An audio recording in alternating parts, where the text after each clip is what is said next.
नमस्कार, स्वागत है मेरे यूट्यूब चैनल में। मैं पंकज सर आज से आपको सीटेट हो या फिर केवीएस हो या डीएसएसबी हो या जेटेट हो या यूपी टेट हो या राजस्थान टेट हो, इसके बारे में कुछ खास बातें बताना चाहता हूँ। देखिए, मैंने जब सीटेट पास किया था तो जो मेरा बीएड में था सिलेबस में, मैंने सिलेबस बहुत अच्छी तरीके से पढ़ी थी।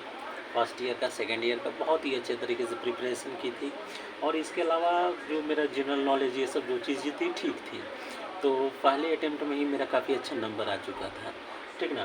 तो यहाँ अगर ये देखिए कि जितने भी बच्चे हैं जो सीटेट, केवीएस या डीएसबी या जेटेट ये सब की तैयारी करना चाहते हैं, उनके लिए कहना चाहता हूँ कि अपना जो बीएड वाला या चाहे डीएड ये सब का जो सिलेबस है आपका, ठीक ना, जो आपने 2 साल 1 साल जो भी पढ़ा हो, ठीक ना, उस पर पूर्ण कमांड होना चाहिए। अगर उस पर पूर्ण कमांड है तो फिर टेंशन फ्री रहिए, बहुत ही आराम से निकलेगा, ठीक ना। मैंने तो एग्ज़ाम देने के बाद सीटेट का कोई अरिहंत का गाइड लिया था, ठीक ना, कि चलो अगली बार हम अध्ययन करेंगे, लेकिन बाद में मेरा बहुत अच्छा नंबर आया, ठीक ना। ये चीज़ है। तो अगर आपका बैकग्राउंड स्ट्रांग है, बैकग्राउंड का मतलब है कि आपने बीएड में बहुत अच्छी तरीके से पढ़ाई की है, किताबों से पढ़ाई की है, किताबों के हर चीज़ से वाकिफ़ है, तो इसमें सीटेट में या फिर जेटेट में या फिर यूपी टेट में या किसी प्रकार का जो टेट का एग्ज़ाम हो, टेंशन लेने की बिल्कुल भी ज़रूरत नहीं है। आपका बेसिक जो है सब्जेक्ट, उस पर कमांड होनी चाहिए, ये चीज़ें, ठीक है। तो चलिए स्टार्ट करते हैं। आज इससे पहले का मेरा सीटेट का वीडियो आप देख सकते हैं, ठीक ना। आज इससे पहले अधिगम और शिक्षण, टीचिंग एंड लर्निंग का फर्स्ट जो चैप्टर है वो मैं आपको पढ़ा चुका हूँ, लर्निंग पढ़ा चुका हूँ। आज हम लोग देखेंगे अधिगम के सिद्धांत, थ्योरी ऑफ लर्निंग, ठीक ना। इस चीज़ को मेरे साथ जुड़े रहिए, लाइक कीजिए, शेयर कीजिए, सब्सक्राइब कीजिए, ठीक ना। और जितना ज़्यादा लाइक कीजिएगा, शेयर कीजिएगा, सब्सक्राइब कीजिएगा, उतना ही ज़्यादा मैं सीटेट पे या फिर आपका केवीएस डीएसबी जितने भी हैं पेडागोगी पे है, इसकी बहुत फर्स्ट पेपर, सेकंड पेपर, हर चीज़ की बहुत अच्छी तरह से आपकी तैयारी करा सकता हूँ।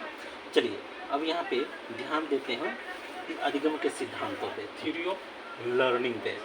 तो शुरू से चलते हैं। मनोविज्ञान और शिक्षा मनोविज्ञान का अध्ययन करने वाले बहुत पहले से ही प्रयोग करना आरंभ कर दिया था। किसने?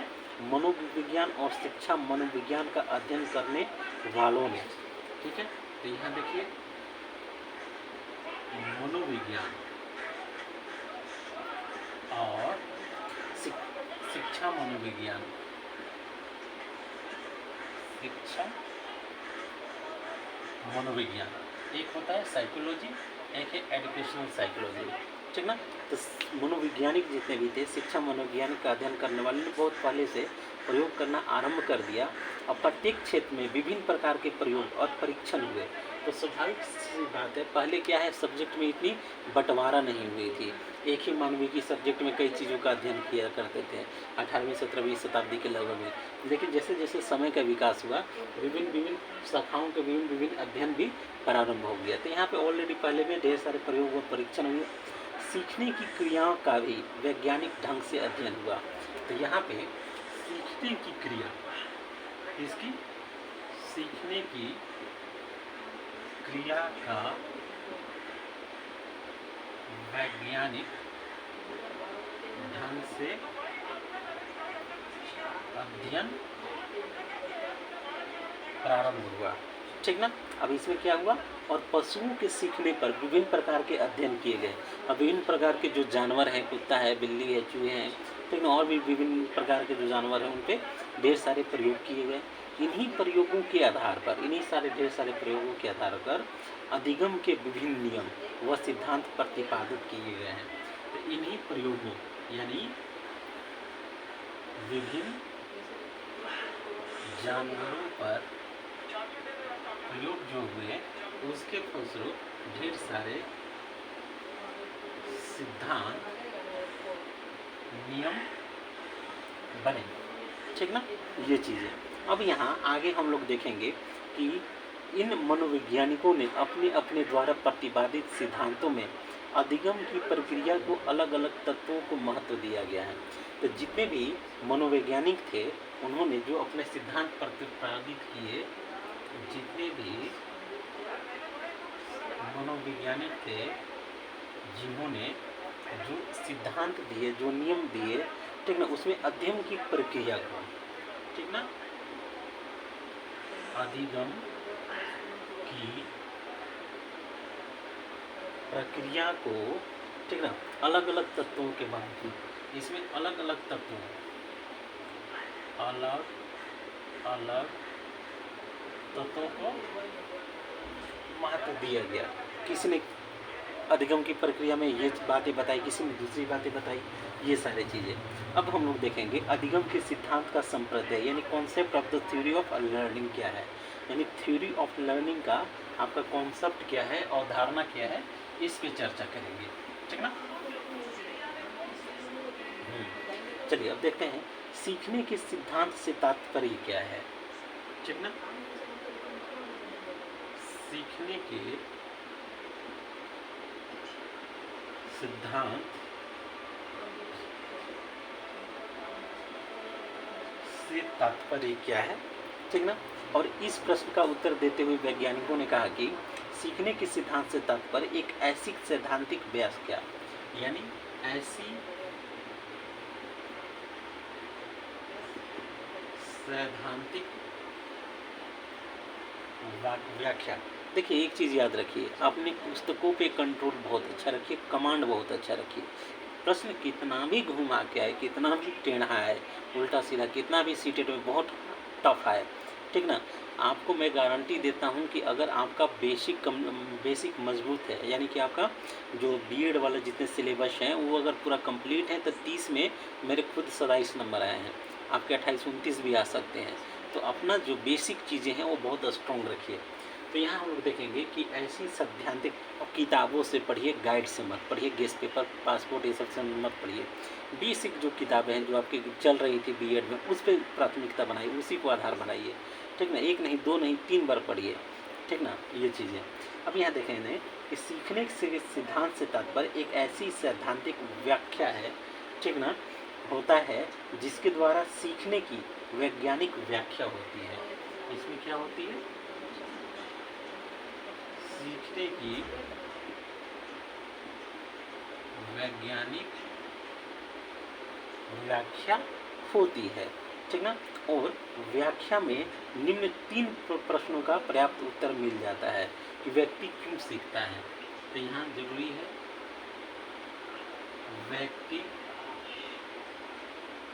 क्यों सीखता है, क्या जरूरत है इसको सीखने की, कैसे सीखता है, ये जो व्यक्ति है कैसे सीखता है, और व्यक्ति क्या सीखता है, क्या सीखता है, ये जरूरी है, ठीक ना। इसको फिर से देख लेते हैं कि सीखने के सिद्धांत से तात्पर्य है एक ऐसी सैद्धांतिक व्याख्या से होता है जिसके द्वारा सीखने की वैज्ञानिक व्याख्या हो रही है।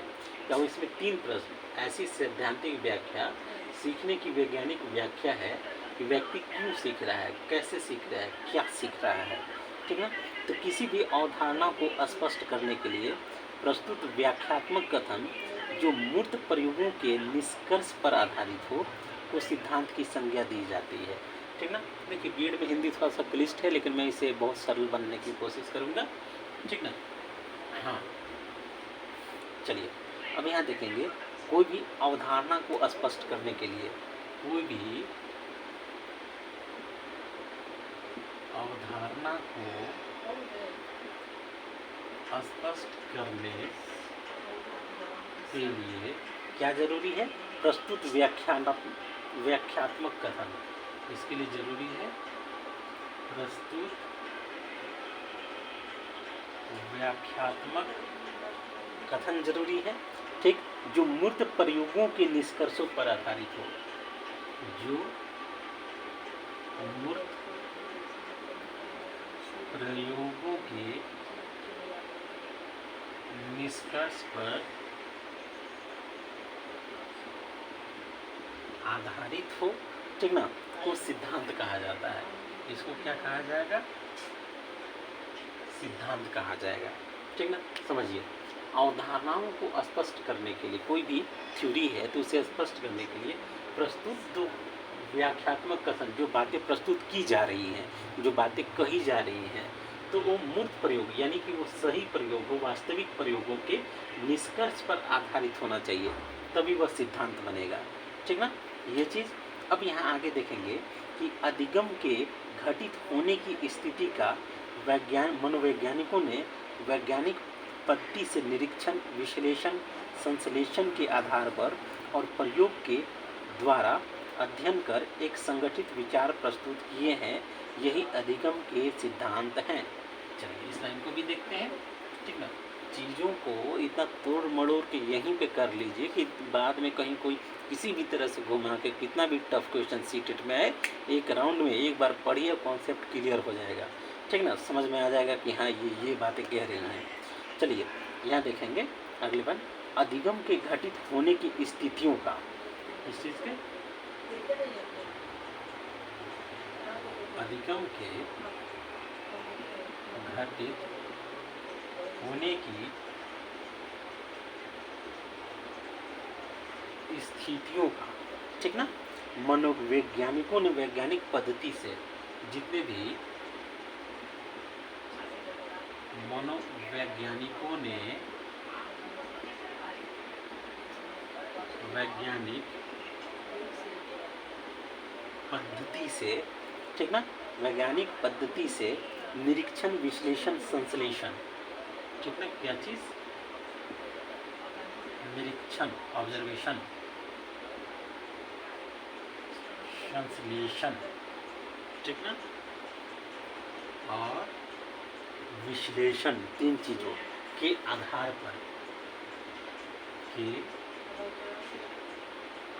पर, ठीक ना, और प्रयोगों के द्वारा, और प्रयोगों के द्वारा, ठीक ना, और प्रयोगों के द्वारा अध्ययन कर एक संगठित विचार, ठीक ना, अध्ययन कर एक संगठित विचार प्रस्तुत किए हैं,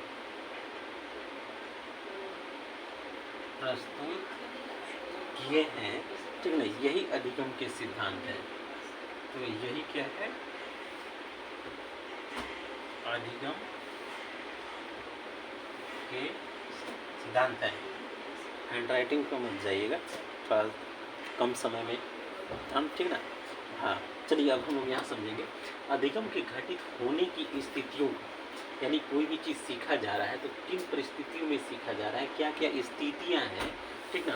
मनोवैज्ञानिक जितने भी हैं ने वैज्ञानिक पद्धति से विभिन्न प्रकार के क्रियाकलापों से प्रयोग करके पहले निरीक्षण किया, ऑब्जर्व किया, फिर उससे संश्लेषण किया और उसके बाद विश्लेषण किया, तब जाकर उसके आधार पर और प्रयोगों के द्वारा विभिन्न प्रकार के प्रयोग किए, उसके बाद अध्ययन कर, ठीक ना, उन प्रयोगों का अध्ययन भी किया और संगठित विचार जो उन्होंने अपनी जो थ्योरी तब दी, तो वो जाके अधिगम का सिद्धांत होता है, ठीक ना, कि सीखना कैसे है, एक बच्चा है तो उसे किस तरह से सिखाना है, ठीक ना। बच्चे 1000 प्रकार के हैं, 1000 वैरायटी के हैं, 1000 बैकग्राउंड्स के हैं, ठीक ना, तो उसे सिखाना कैसे है, ठीक ना, चाइल्ड साइकोलॉजी को समझते हुए, हर चीज़ को समझते हुए, ये सारी चीज़ें।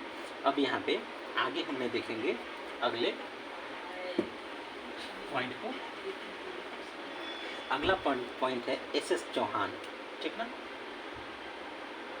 एस चौहान जी कह रहे हैं, क्या कह रहे हैं इसको समझ लेंगे। देखिए आप बीएड वाला जितना भी हैं कम से कम 25-30 थिंकर का भी नाम याद रखा करें, ठीक ना। हालांकि यहाँ तो सीटेट में आपका ऑब्जेक्टिव है, ठीक ना। अधिगम के सिद्धांत, या जो बीएड में जो बच्चे पढ़ रहे होंगे उनके लिए है, अधिगम के सिद्धांत या अधिगम की प्रक्रिया में सम्मिलित व्यवहार के यांत्रिकी की व्याख्या करने का प्रयास करता है, ठीक ना। Theory of learning attempt to explain the mechanism of behavior involved in learning process। तो अधिगम का जो सिद्धांत है अधिगम की प्रक्रिया में, ठीक ना, ये जो थ्योरी है ये अधिगम के प्रक्रिया में, ठीक ना, सम्मिलित व्यवहार के,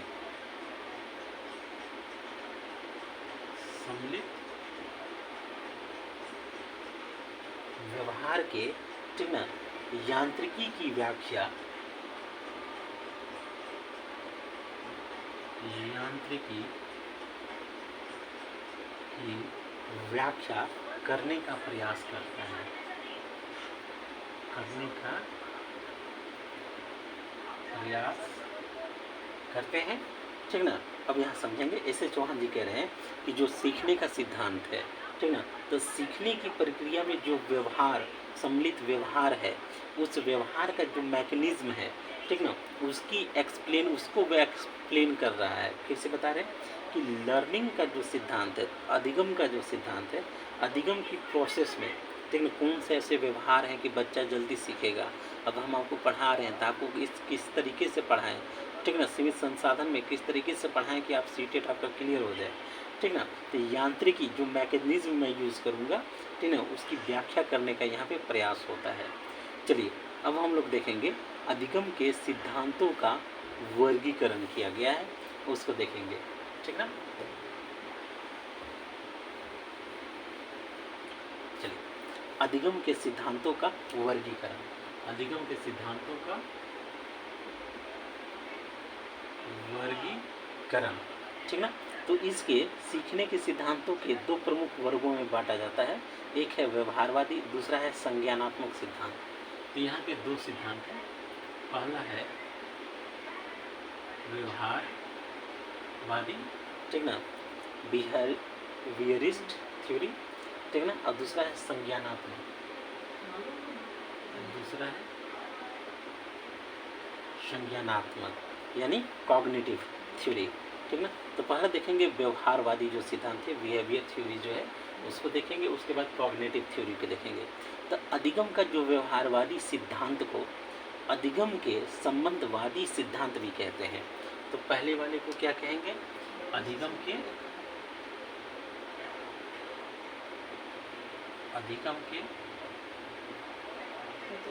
संबंधवादी सिद्धांत भी पहले वाले को बोलेंगे, या तथा इस वर्ग के सिद्धांत वस्तुतः सीखने की प्रक्रिया को उद्दीपक व अनुक्रिया के बीच संबंध या बंधन बनाने के रूप में स्पष्ट करते हैं। तो पहले वाले में क्या है, इसको मिटा देते हैं। पहले वाले में क्या है कि सीखने की प्रक्रिया को, व्यवहारवादी क्या है, सीखने की प्रक्रिया को, ठीक ना, उद्दीपक व अनुक्रिया के बीच, उद्दीपक व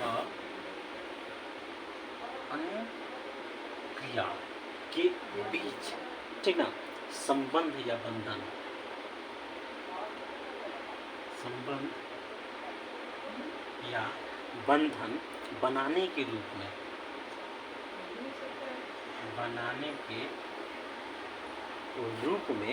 स्पष्ट करते हैं, ठीक ना, स्पष्ट करते हैं। अब यहाँ थोड़ा सा समझिएगा, ठीक ना। व्यवहारवादी सिद्धांत कह रहा है कि अधिगम के संबंधवादी सिद्धांत भी इसको बोलते हैं। जो अधिगम का व्यवहारवादी सिद्धांत है, सीखने के साथ इसका संबंधवादी सिद्धांत इसे कहते हैं।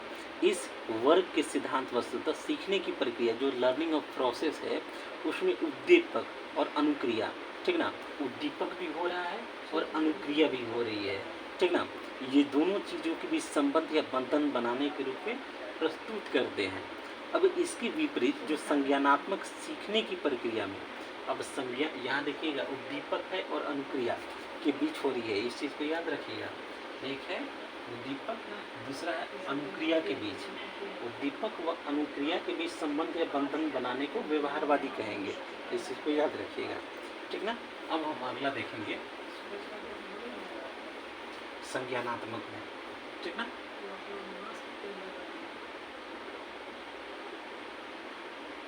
संज्ञानात्मक सिद्धांत में आएंगे। तो संज्ञानात्मक सिद्धांत में, ठीक ना, सीखने की प्रक्रिया में उद्देश्य, ठीक ना, इसमें सीखने की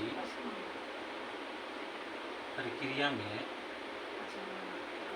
उद्देश्य है, ठीक ना, साथ ही साथ समझ तथा सूझ की भूमिका, समझ तथा सूझ की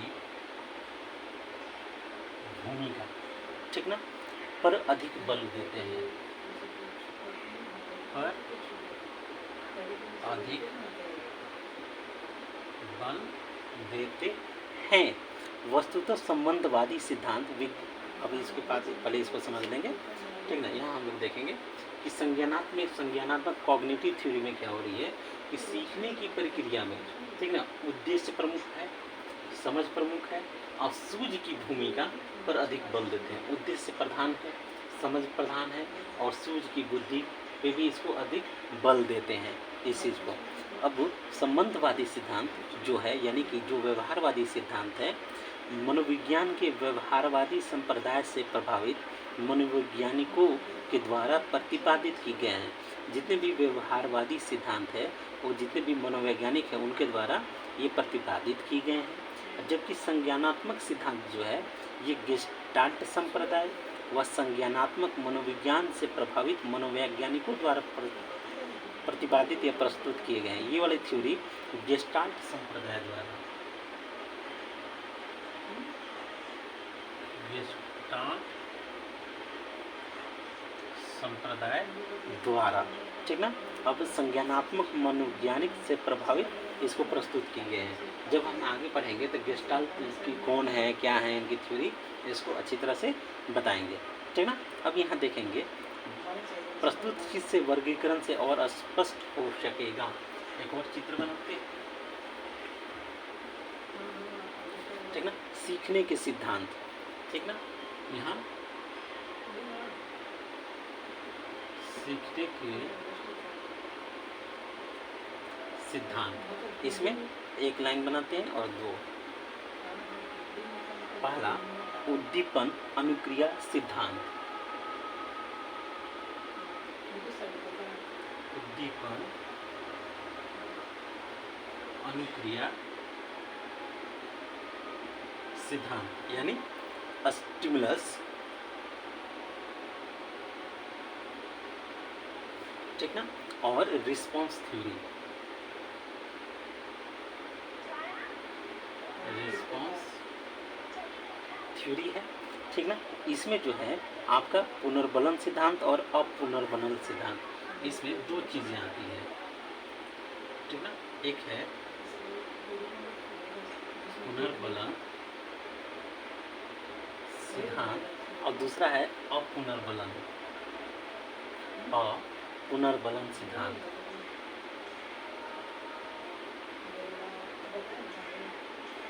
पुनर्बलन सिद्धांत, पुनर्बलन में रेनफोर्समेंट थ्योरी बोला जाएगा।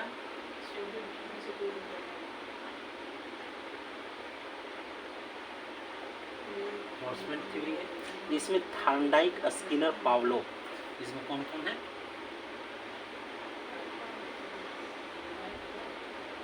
थॉर्नडाइक, स्किनर, पावलोव और हल तथा मिलर, हल तथा मिलर है, ठीक है, इस वाले में। अब दूसरा जो है नॉन रेनफोर्समेंट है।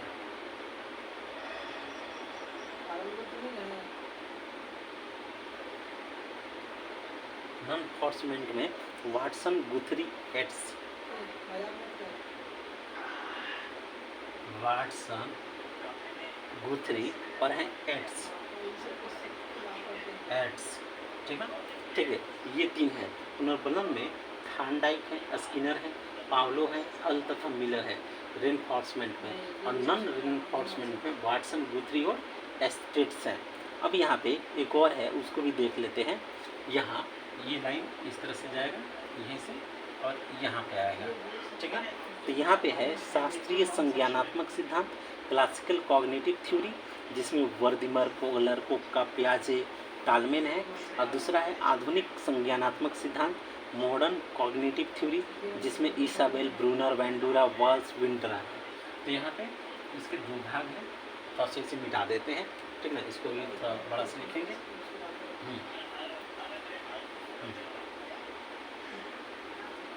चलिए, ये पहला, ये दूसरा है। अब इसको विस्तार कर देंगे, ठीक है। इसमें है शास्त्रीय cognitive theory, classical cognitive theory, ठीक है, क्लासिकल कॉग्निटिव थ्योरी, और दूसरा है modern cognitive theory. Modern cognitive theory. अब यहाँ पे समझ लेंगे, यहाँ है वर्दिमर, इसमें ये सब थिंकर हैं, फिलोसफर हैं, ठीक ना, या फिर आपको साइकोलॉजिस्ट कह सकते हैं। वर्दिमर, कोहलर, कोफ्का, कोहलर, कोफ्का, ठीक ना। इसके बाद पियाजे टालमैन, पियाजे टॉलमैन है। और जबकि सेकंड वाले में इसाबेल ब्रूनर, यहाँ है इसाबेल ब्रूनर और वेंडूरा वाल्स, वेंडूरा, ठीक ना, वाल्स विंडरा, वाल्स विंडरा इत्यादि, है ना, ये सब है। अब इनके सिद्धांतों का आगे चर्चा चलेगा, ठीक है। अब देखेंगे अधिगम के प्रमुख सिद्धांत कौन कौन से हैं, ठीक ना। चलिए, अधिगम के प्रमुख सिद्धांत, ठीक है। सिद्धांतों में पहला है पावलोव का अनुकूलित अनुक्रिया का सिद्धांत। पावलोव का आपका अनुकूलित अनुक्रिया, अनुकूलित अनुक्रिया सिद्धांत, ठीक है। यह है कंडीशनड रेस्पॉन्स थ्योरी है। इसके बाद दूसरा है थॉर्नडाइक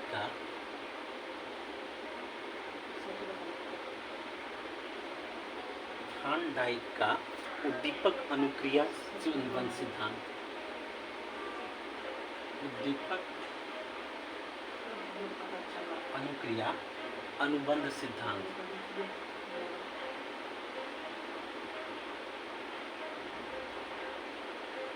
ठीक है।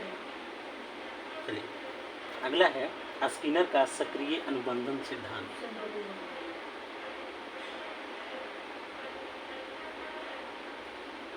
सक्रिय अनुबंधन सिद्धांत, साथ ही साथ आपका है कोहलर का सूझ सिद्धांत।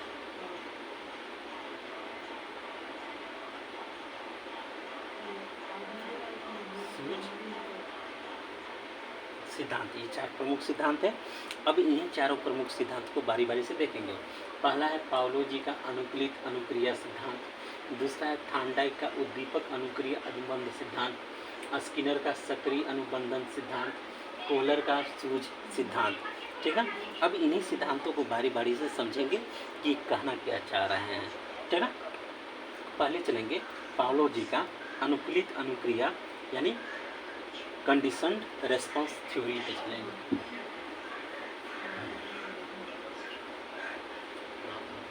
इसके अनुसार देखेंगे अधिगम के इस सिद्धांत के प्रतिपादक जो थे नोबेल पुरस्कार विजेता रूसी शरीर शास्त्री आई.पी. पावले हैं, ठीक है। यहाँ देखेंगे पहले बार नोबेल पुरस्कार जीता,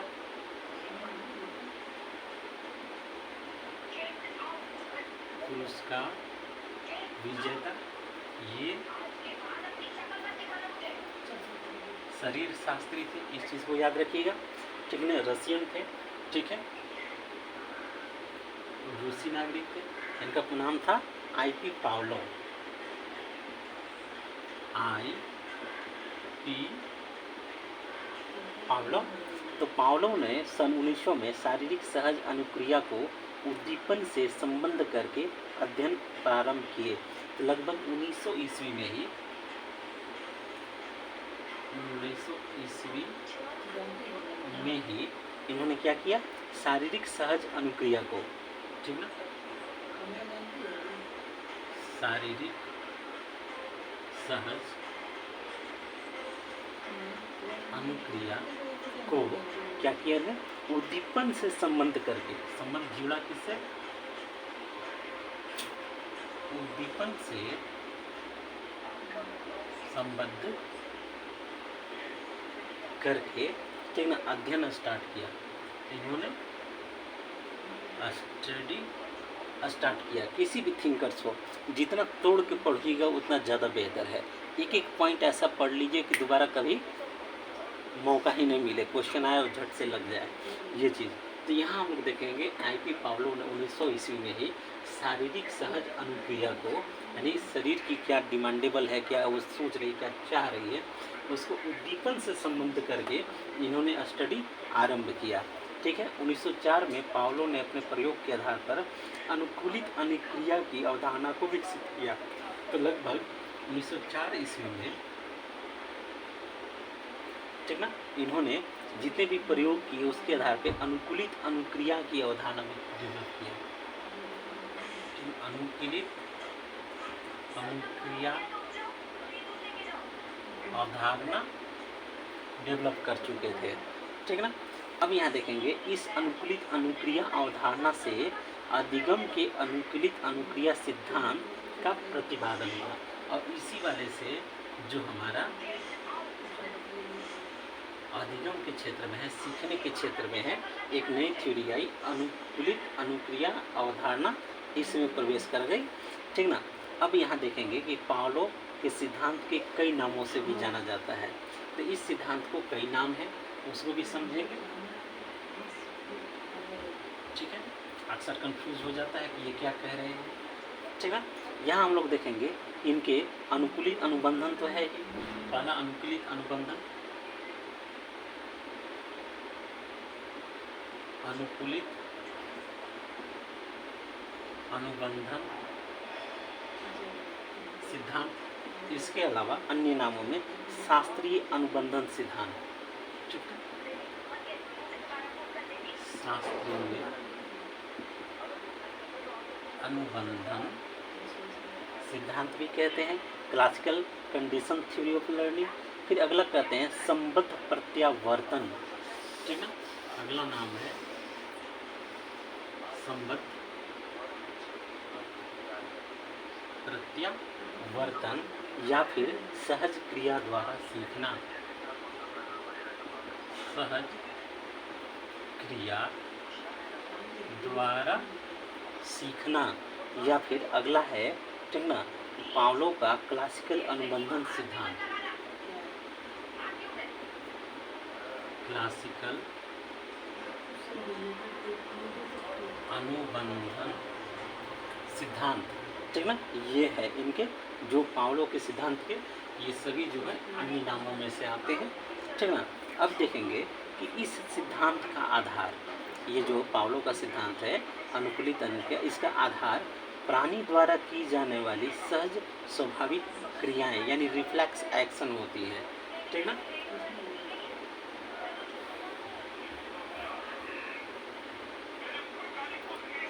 चलिए यहाँ पे देखेंगे इस सिद्धांत का जो आधार है वो क्या है, ठीक ना। यहाँ है प्राणी द्वारा की जाने वाली, ठीक ना, प्राणी द्वारा की जाने वाली, ठीक ना, सहज स्वाभाविक क्रियाएं, सहज स्वाभाविक क्रियाएं, ठीक ना, यानी रिफ्लेक्स एक्शन, एक्शंस जितने भी हैं है। तो यहाँ पे देखेंगे सभी प्राणी हैं, तो प्राणी की सहज स्वाभाविक क्रिया होंगे, हंसेंगे, रोएंगे, खुश भी हो सकते हैं, लड़ाई झगड़ा भी कर सकते हैं, उदास भी हो सकते हैं, निराश भी हो सकते हैं, कॉन्फिडेंस भी डाउन होता है, कभी कभी बूम पे भी रहता है, ठीक ना। तो ये सभी जो हमारी क्रियाएं हैं सभी की सभी रिफ्लेक्स एक्शन है, सहज स्वाभाविक क्रियाएं हैं, ठीक ना, ये चीज़ें। अब देखेंगे पावलो कहते हैं कि कोई प्राणी जब किसी उद्दीपक के संपर्क में होता है अथवा उससे प्रेरित होता है तो उसके शरीर के स्वाभाविक अंग स्वाभाविक रूप से अनुकूल क्रियाएं करने लगता है।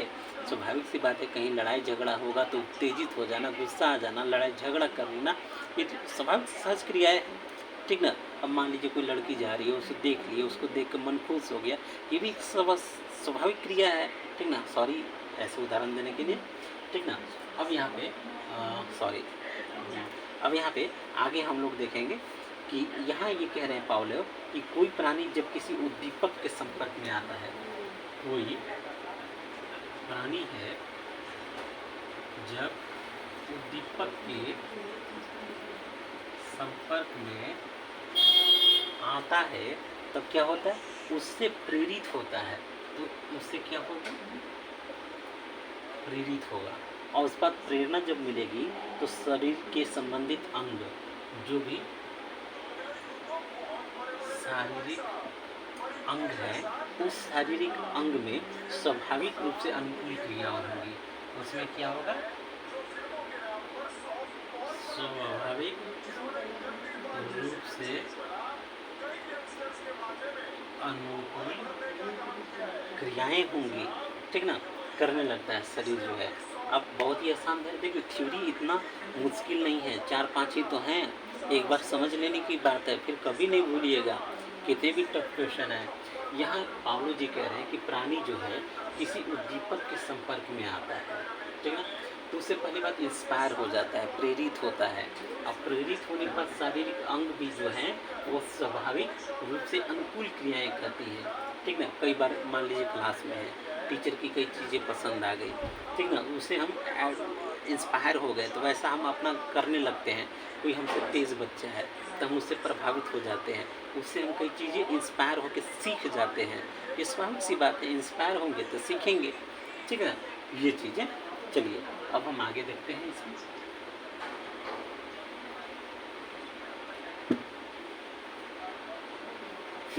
अगला है कि पावलोव के अध्ययन में यह पाया गया कि स्वाभाविक उद्दीपक के लिए स्वाभाविक प्रतिक्रिया तथा अनुबंधित या अस्वाभाविक उद्दीपक के लिए स्वाभाविक, अस्वाभाविक या अनुबंधित प्रतिक्रिया होती है। अब इन्होंने अगला बात कह रहे हैं कि स्वाभाविक उद्दीपक के लिए स्वाभाविक प्रतिक्रिया होगी,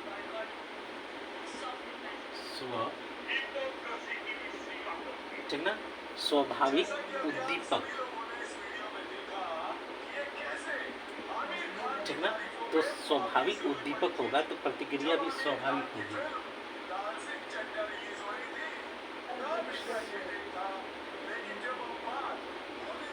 स्वाभाविक प्रतिक्रिया होगी और तथा अनुबंधित या अस्वाभाविक उद्दीपक के लिए, ठीक है,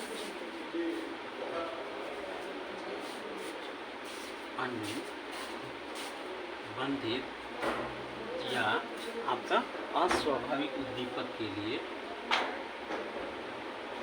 अस्वाभाविक उद्दीपक के लिए क्या होगा, यहाँ भी प्रतिक्रिया भी उसी प्रकार की होगी, आपका अनुस्वाभाविक और अनुबंधित अस्वाभाविक उद्दीपक होगा। तो यहाँ भी जो प्रतिक्रिया होगी अस्वाभाविक होगी, ठीक ना, स्वाभाविक प्रतिक्रिया होगी, ठीक ना। अब यहाँ समझ लेंगे, अगर जैसा उद्दीपक होगा वैसे ही प्रतिक्रिया होगी, स्वाभाविक होगा तो स्वाभाविक होगा, अस्वाभाविक होगा तो प्रतिक्रिया भी अस्वाभाविक ही होगा। ऐसा तो नहीं है कि कोई हमें गाली दे के चला जाए, हम 4 बातें उसे ना सुनाएं, और कोई तारीफ़ कर रहा है तो बदले में हम उसे धन्यवाद न दें, उसकी भी तारीफ़ न करें, ठीक ना। ये सारी चीज़ें हैं, व्यवहार से संबंधित चीज़ें हैं। अब यहाँ पे हम लोग देखेंगे, इस प्रकार जो भी अनुक्रियाएँ होती है वह सीखने या अधिगम में परिवर्तित होती है। तो यहाँ जो भी रिफ्लेक्स या रिस्पॉन्स चीज़ें होती है वो सीखने या अधिगम में होती है। कोई अच्छा आदमी मिलता है, 4 बात बताता है, 25 चीज़ें हम लोग 10-20 चीज़ें सीखते हैं, तो वो क्या है, सीखने में परिवर्तित हो जाता है। कोई अच्छा आदमी मिलता है तब, और कोई बुरा आदमी मिल गया तो दिमाग खराब भी कर देता है, तो निगेटिव उसका असर भी शरीर पे और दिमाग पे पड़ जाता है। तो प्रदर्शन की सुविधा के लिए हम उपयुक्त शाब्दिक शब्दों को निम्नांकित संकेत के रूप में प्रयुक्त कर सकते हैं। जैसे स्वाभाविक उद्दीपक होगा, ठीक ना, तो उसके लिए नेचुरल या अनकंडीशन स्टिमुलस का, यूएस का इस्तेमाल किया है, ठीक ना। देख लेते हैं इसको भी। पावलोव जी ने जो स्वाभाविक उद्दीपक है उसके लिए यूएस, ठीक ना, आपका अनकंडीशन स्टिमुलस या नेचुरल या अनकंडीशन स्टिमुलस स्वाभाविक उद्दीपक के लिए प्रयोग किया है। स्वाभाविक उद्दीपक के लिए एक संकेत है, ठीक ना, ये क्या है, संकेत है, स्वाभाविक उद्दीपक का। दूसरा CS है यानी कंडीशन स्टिमुलस, ठीक ना। CS का मतलब है अस्वाभाविक उद्दीपक, अस्वाभाविक उद्दीपक। साथ ही साथ UR है, ठीक ना, UR है। तो UR में क्या होगा, स्वाभाविक प्रतिक्रिया या अनुक्रिया।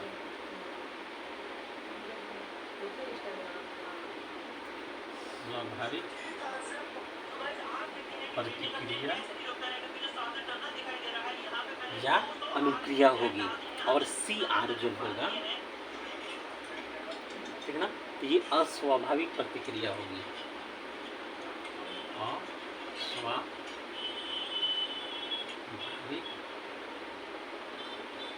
प्रतिक्रिया होगी। अब थोड़ा सा फिर से समझ लेंगे।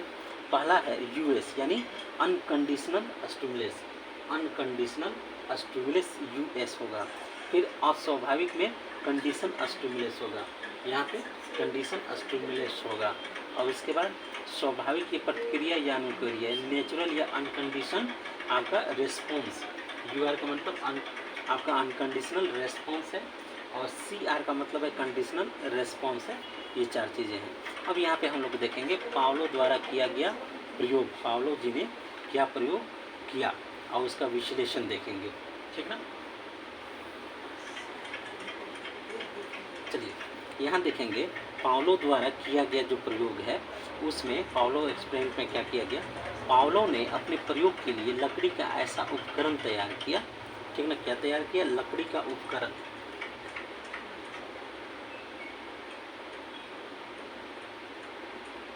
लकड़ी का उपकरण तैयार किया जिसमें कुत्ते को खड़ा किया जा सके। प्रयोग किसके ऊपर किया, कुत्ते के ऊपर किया, इसमें उसको खड़ा किया जा सके। तो कुत्ते के लिए इस प्रकार की व्यवस्था की गई थी कि आवश्यकता पड़ने पर एक निश्चित समय अवधि के लिए कुत्ते के सामने भोजन लाया जा सके। तो इस पे भोजन से संबंधित प्रयोग किया गया, भोजन से संबंधित प्रयोग किया गया, ठीक ना। अब यहाँ पे हम लोग देखेंगे कि जब कुत्ते के सामने भोजन लाया जा सके, इस उपकरण में घंटी बजाने और भोजन प्रस्तुत करने के लिए त्वरित बटनों का प्रयोग किया गया। इसमें क्या किया गया, घंटी बजाने एवं, ठीक ना, भोजन प्रस्तुत करने के लिए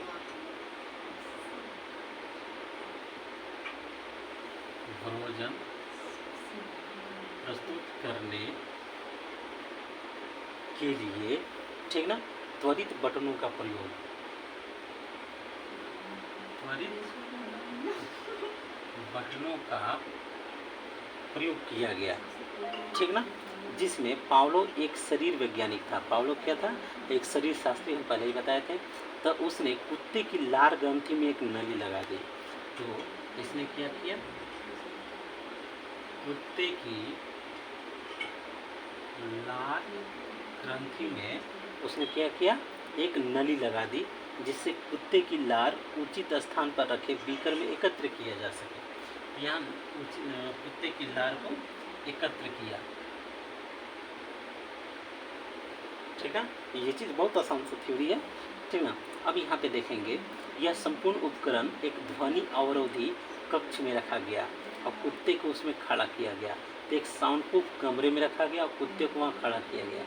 परीक्षण के लिए कुत्ते को पहले एक निश्चित समय पर भोजन का बटन दबाकर भोजन दिया गया। तो सबसे पहले जब भोजन का टाइम आया तो ऑलरेडी बेल बजी, ठीक ना, घंटी बजी, ठीक है। अब यहाँ पे हम लोग देखेंगे बटन दबाया गया। परीक्षण के लिए कुत्ते को एक निश्चित समय पर भोजन का बटन दबाकर भोजन दिया गया। तो भोजन सामने आते ही कुत्ते की लार निकलने लगी। इस स्थिति में भोजन ने, ठीक ना, कुत्ते के लिए एक स्वाभाविक उद्दीपक का कार्य किया।